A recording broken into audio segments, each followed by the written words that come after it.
दाशसूत्रांची मुलं केली त्याच्यामध्ये त्यांनी सांगितलं की वेदांमधल्या शब्दांच्याच मार्गाने वेदा आधीची शेती शोधता येते.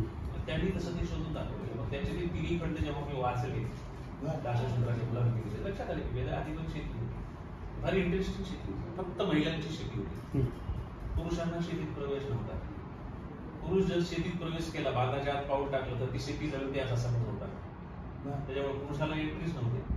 पण पुरुषांचा बळी दिला जात असेल, जसं बकऱ्याचा बळी देतात, तसं जसं कोंबड्याचा बळी देतात, तसं शेती सुफलनासाठी ह्या स्त्रिया पुरुषाचा बळी देत असत.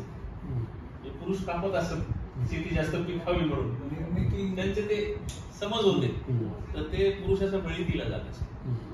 आणि मुक्त लैंगिक आचार, त्याला त्यांनी दोन नाव आहेत, आता मला आठवत नाही. पुरुष मेध असा एक जो आहे त्याच्यामध्ये पुरुषाचा बळी दिला जात असेल, आणि मुक्त लैंगिक क्रीडा असा एक विधी होता शेतीच्या सुफलनासाठी. दोन विधी होते. त्या काळात फक्त गाळात शेती केली जायची, म्हणजे हळदीच्या काठी जो गाळ साचेल त्याच्यात सहज बिया पेरून तेवढी येईल तेवढी शेती. बाकी कठीण जमिनीमध्ये तिकडे काही साधनच नव्हती ना ती नांगरणी वगैरे. गाळामध्ये गाळ नरम आहे त्याच्यात पीक पेरायचं, म्हणजे टोचायचं, जे उघडलं तेवढं उगवायचं. शेती जास्त पिकवायची नाही. जास्त जर धान्य झालं तर ते लोक जाळून टाकत असत.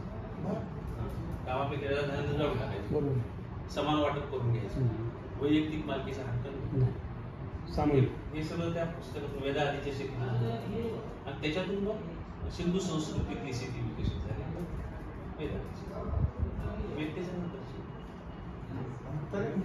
हो, वेदाच्या आधी, वेदाच्या आधी सिंधूच्या आधी त्याला शेतीचे वैराज असं म्हणतात. त्या शेतीला वैराज